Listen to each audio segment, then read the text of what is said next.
আসসালামু আলাইকুম রহমতুল্লাহ বরকাতুহু। ভাইজানকে একটা প্রশ্ন করব। প্রশ্ন হলো যে আচ্ছা, আমরা যে রমজান মাসে সেহরি খাই, সেহরি খাওয়ার পরে দেখা যায় যে আমরা ফজর নামাজ পড়ে ঘুমিয়ে গেলাম। ঘুমিয়ে যাওয়ার পরে দেখা যায় যে আমাদের মানে স্বপ্নদোষ হয়ে গেছে।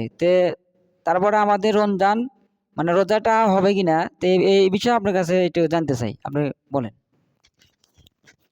মাশাল্লাহ, ভাইজান আমাকে অত্যন্ত সুন্দর একটা প্রশ্ন করেছেন। অনেকের এরকম হয়, বিশেষ করে যারা যুবক ভাইরা আছে, যারা এরকম দেখা যায় সেহরি খাওয়ার পর ঘুমে গেছে, ঘুমে যাওয়ার আগে হয়তো মোবাইল দেখছে অথবা অন্য কোনো কল্পনা করছে, যার কারণে স্বপ্নদোষ হয়ে গেছে। এখন তাহলে তার করণীয় কি? তার রোজাটা ভাঙবে কিনা? অনেকে এই জন্য রোজাটা ভাঙে ফেলে। আসলে স্বপ্নদোষ হলে রোজা ভাঙে না। অমনি অবস্থায় রোজা রাখবে, আর সে উঠে পবিত্রতা অর্জন করবে, গোসল করবে, রোজার কোনো সমস্যা হবে না ইনশা আল্লাহ। ভাইজান সুন্দর প্রশ্ন জবাব দিয়েছে।